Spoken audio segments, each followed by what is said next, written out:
How's it going, everyone? I'm your host, the Carolina Collector. Before I begin, I want to say thank you, everyone, for making this channel possible. The channel grows each and every single day, and that's because of you. If you like what you see and you enjoy the content, I'd appreciate it if you would subscribe. It would help the channel to grow. Comment in the comments section, and of course, smash that like button. So, I want to hop right into this because of the controversy that has now really came to the forefront as of this morning. I've seen multiple videos from channels that I'm subscribed to, even some channels I may slightly disagree with, but in this case, unfortunately, I'm really starting to change my tune when it comes to that. Kurt's Card Care. What's getting me to change my mind? Now, before I begin, right there, if you guys are eBay customers of mine, that's an entire box of Mitchell & Ness loose cards that I've opened up here on the channel. And I've been pretty successful. Now, just to give you guys an update as to what I do when I ship off my cards and how I prep my cards, I use envelopes, and I use these sleeves that I bought. So if somebody buys a single card, I basically take the card, fold it up, and then I'll staple the end right here very carefully. There's enough room where you can actually catch a staple on there, pack it into the envelope, and then off it goes. Now, I do want to make a slight correction. I don't use tape when I ship cards, unless there's 3 or more cards. I think I can squeeze about 4 cards into the envelope before I have to use a secondary envelope. Otherwise, I'll have to use a priority shipping box. Because recently, I've been selling up to 12 to 14 cards by one buyer at one time, which is great for me. So this is the only time I will ever use tape, when there's no contact with the card whatsoever. So this is cardboard on cardboard in order to hold it together to preserve the integrity of the cards. This is the only time I'll ever use tape, when there's no contact with the cards. Just want to make that clear. And I only tape the top. I don't tape the sides at all because, well, I just don't. But that's what I do. A lot of guys use all sorts of packing materials and bubble wrap and this thing and that thing. You know, and I get they're really trying to make their customers happy, but I try to keep it as simple and easy and streamlined as possible. And I haven't had any issue at all, except for maybe one card that the customer, it was something I missed at the time because of inexperience, that a Gunnar Henderson, unfortunately, I think arrived scratched, and I had to send the guy a brand new one free of charge. Because obviously, look how many I got. So again, that's all Mitchell & Ness cards I've opened up here on YouTube that I got off of eBay. So obviously, I've been reselling all those. I have 2 complete sets of my own. So I've been making these available for sale, and they've been selling quite well. And previously, and this is like an old sports card trick, I was using furniture polish in the beginning because, you know, I do got issues with my breathing. If you can't tell, my throat's still scratchy. It's almost 80 degrees right now. It's only 25 minutes after 11. We're expecting almost 90-degree temperatures. It's humid. It's hot. I got the windows open and the fan cranking. I'm going to have to close the windows and get the AC going because it's just way too humid. We're expecting some pretty rough storms tonight down here. So the humidity really gets me with my breathing, unfortunately. That's why I sound like I'm froggy. But the old method that I was using was furniture polish, and I really don't like to spray a lot of stuff if I don't have to. And when I found out about Kurt's, which I'm going to pan the camera down right here, and you guys will recognize that. That's my little experiment I got going right there. Not going to comment as to what's happening yet. I want to be objective, and that's the thing. I got to make this clear. When it comes to things like this and this, I try to remain objective. Unfortunately, the internet causes everybody to have knee-jerk reactions. Most of the people that have been criticizing this stuff have probably never tried it themselves. And that's where objectivity gets lost. I don't believe anything I'm told. I don't believe anything about Biden. I don't believe anything about Trump. I don't believe anything about politicians. I've learned over time to become objective. I'm not going to become reactionary like a lot of other people do, unfortunately. It's a symptom of the internet. So immediately get on the keyboard, and then, you know, all that stuff. I'm not going to do that. Now, I've already done a pretty thorough review of this stuff, of what it is and what it isn't, at least to the best of my ability. Now, I mentioned there was no ingredients list on this thing. That's the only thing that's on the back of Kurt's Card Care. And as far as the smell is concerned, it has a very almond-like smell. We're going to take a look at it right there. I compare this to waterless soap mixed with something. It smells like Gojo hand cleaner. It has a very almond-esque smell, and it goes on very waxy. And if it is any kind of soap, that means it must be acidic, in my opinion. So, for example, like when you use shampoo to shampoo your hair, or if you use detergent to wash your clothes, those are acid-based liquids. Surfactants is actually the proper term. And in order to neutralize the acid in those said cleaners, you need conditioner or base to neutralize that acid. This is very basic chemistry. I remember this stuff from back in high school. So when you're using any type of soap or any type of thing like this, it's got to be neutralized. So, again, like if you wash your hair, you need conditioner to soften your hair, to neutralize the acids in the shampoo. And that's why your hair gets so soft like the way it does. So not only does it cleanse, it also protects if you use both ingredients properly. That's why when you use detergent, your clothes get a little stiff. And if you use fabric softener, well, your clothes actually soften up. I mean, that's what it is. Again, I'm no chemist. I might not be saying it properly. You guys can always correct me in the comment section. I don't have a, a degree in chemistry or anything like that, but it's basic knowledge, man. But then, when Sports Card Radio brought this up, and I know I did a very objective review of this product, and you see I got the case right here. I just recently shampooed my carpet. Now, my birthday was just this past Wednesday, and I had like 9 people in my apartment, right? And this is what I use, Odaban, because I'm not sponsored by them or anything. Just want to get that out of the way. But this works very well on my carpet. Now, I do have carpet shampoo and stuff, but, when you have that many people over, I like to disinfect my apartment once in a while, and this stuff works really, really well with the steam cleaner. And it makes the apartment smell really, really nice. But look at all this stuff that's on the label. And then when Sports Card Radio brought up the fact that could this stuff cause cancer? What's in it? Who knows? Is it going to damage the cards? I started thinking, maybe these guys got a point. That's what you call being objective and keeping an open mind and, not slamming the door on certain stuff. The only reason I got so critical about this is because I bet you 99% of the people that criticized it never tried the product. And I did. And I made an entire video about what it is and what it isn't. What it does do and what it doesn't do. All right, this does not fill in print lines. It does not fill in dimples. The only thing it does is it cleans the surface of the cards. It gets fingerprints off. It gets rubber marks off, factory marks off, things like that. So that's what it does. But it doesn't fill in any type of scratches or anything like that. It just doesn't. I've tried that on camera. I got a whole video about it. So I did that in a very objective manner. But what changed my mind is what Sports Card Radio said. Then it got me thinking to do something like this, to commit myself to an experiment to see if there are any type of acids that are in this compound. Will it affect different kinds of metal? I'm not going to get into what's happening here so far. I've tried not to touch this. But if there are any type of chemicals in this, it's going to cause some of these metals to rust, or oxidize, actually, is a more proper term. So if any type of oxidation or rust appears on any of these objects here, then we're going to know there's something nefarious in there that should not be placed on cards. As a result of seeing what happened with this dipped Jackie Robinson card that was ultimately rejected by PSA after Kurt, I guess, soaked the card in his spray, which I have here.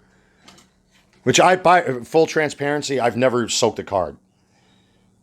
I have not soaked a card. But again, there's no ingredients list, so who knows what's in it. And this also has like it's not alcohol, it's... I still don't know what it smells like. I said this on camera before when I tested this product.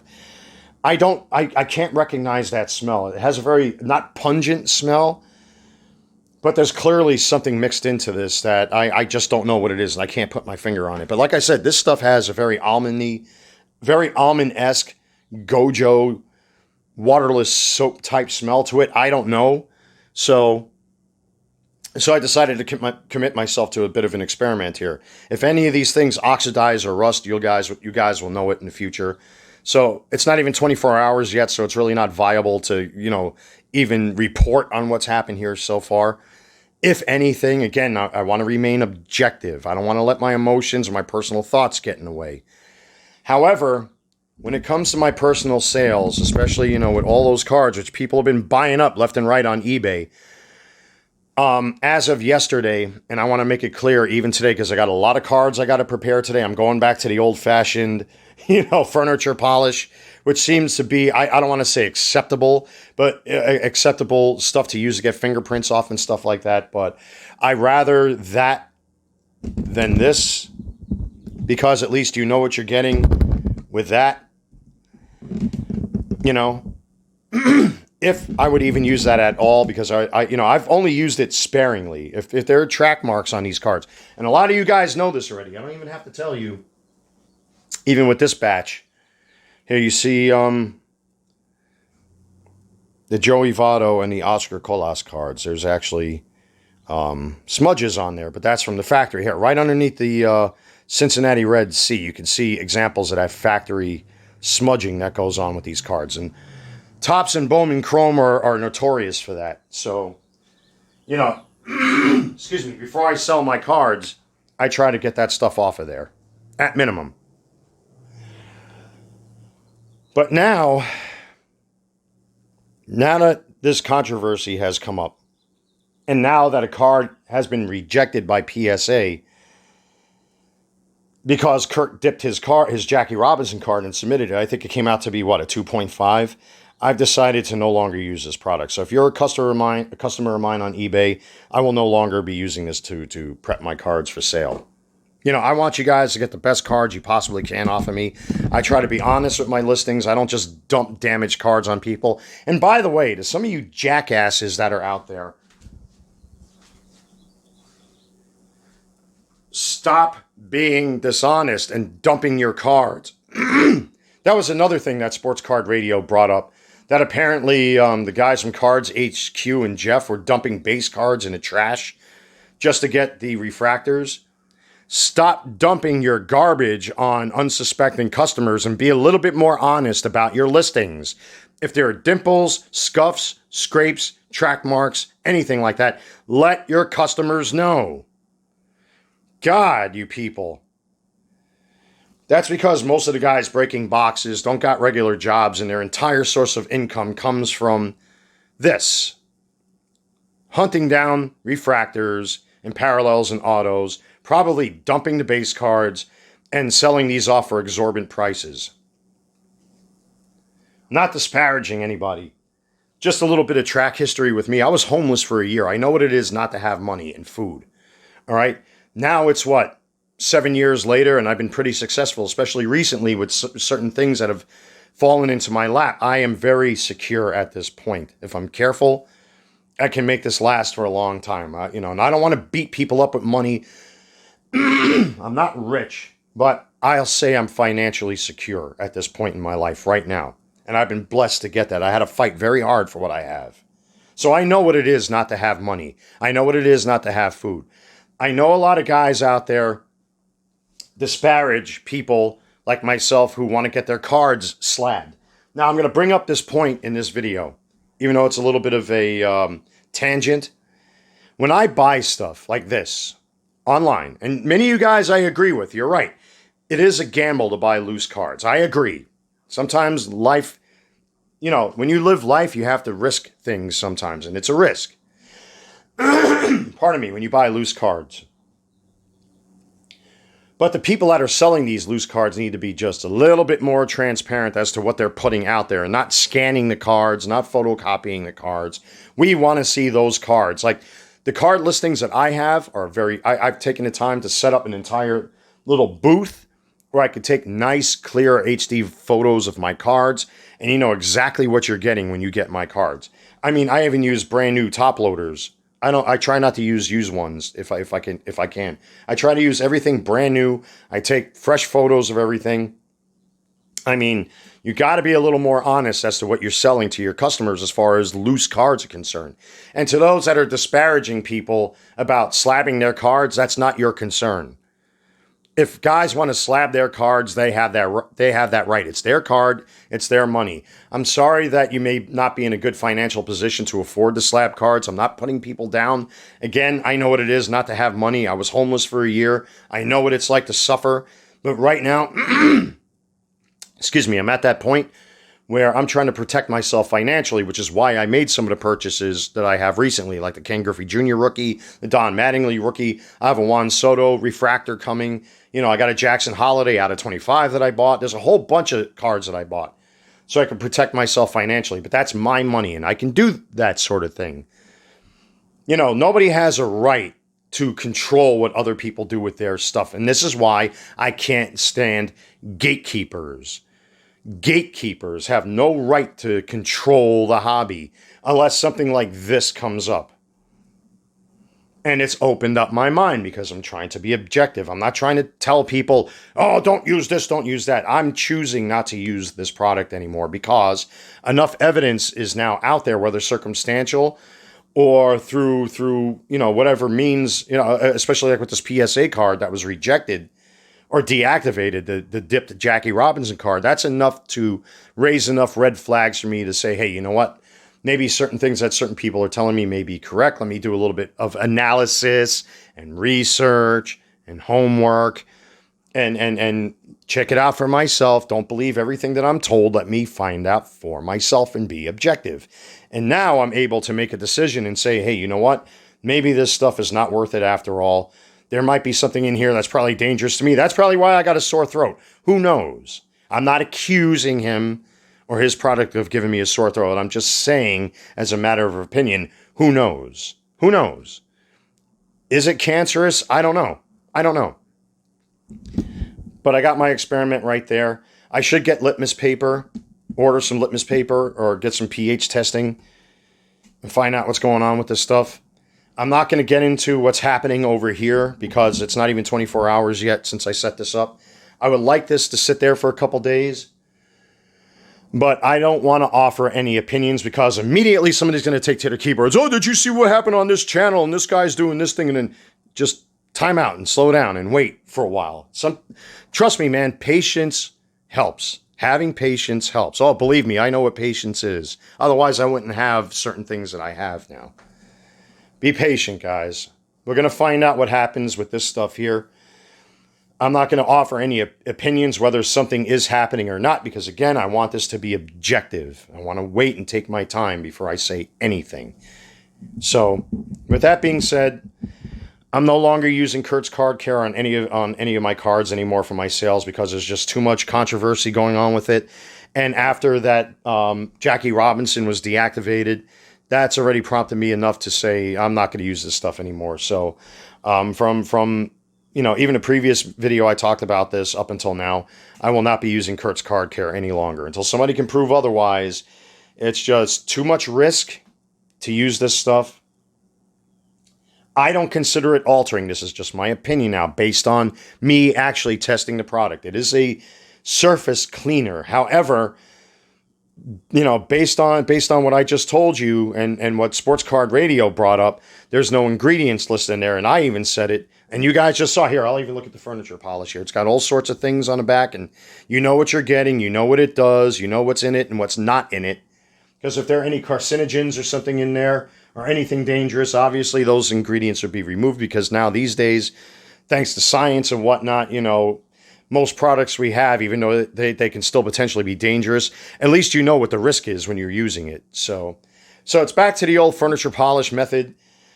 No more Kurt's Card Care for my future sales as of today. There's just too much controversy with it. And if it's really that dangerous, depending on, the outcome of what happens here, again, I'm no scientist. I don't have a degree, not qualified. I'm just a YouTuber. I'm a guy, and that's it. I'm a biological guy, by the way, if Sports Card Radio guys are listening. Yes, I'm a biological male, and I got certain red hats that I wear. But after that, you got to remain objective. You cannot just be, reactionary. So we'll see what happens. But for my customers out there, I will be preparing some more cards. Whether I get some listed today or not, I don't know. I do have to pack up that already sold and get them out in the mail by today because you only have so many days before eBay starts to pressure you. I think you get 5 business days to ship the cards out, if I'm not mistaken. So something like that. Anyway, guys, that's it. No more cards care. No more Kurt's card care usage by myself. So unfortunately, that's the end of my usage of this stuff until someone out there can prove that this stuff is safe and is viable and doesn't destroy the cards. I'm not willing to risk using this stuff anymore based on the evidence at hand, whether it's circumstantial or factual. Again, the Jackie Robinson card that was rejected by PSA that Kurt dipped in his stuff was enough to convince me to stop using this stuff. And then watching Sports Card Radio last night definitely put the nail in the coffin, as far as I'm concerned, from using this stuff. But we'll find out what happens with this in the next couple days. I don't want to get into what's happening, if anything at all. Remember, I want to be objective. This needs to take time. It's not even 24 hours yet, but we'll see. Anyway, guys, that's it on this subject. There's a lot of videos to come. I definitely got that big bad toy store box that needs to be opened, the big mystery box, which I got sitting in my bedroom there. You guys will probably enjoy that. Anyway, guys, take care. I got to rinse out my throat. Man, my throat's really scratchy today, boy. Anyway, take care. I'm your host, the Carolina Collector. God bless, stay safe, and until next time, I will see you soon.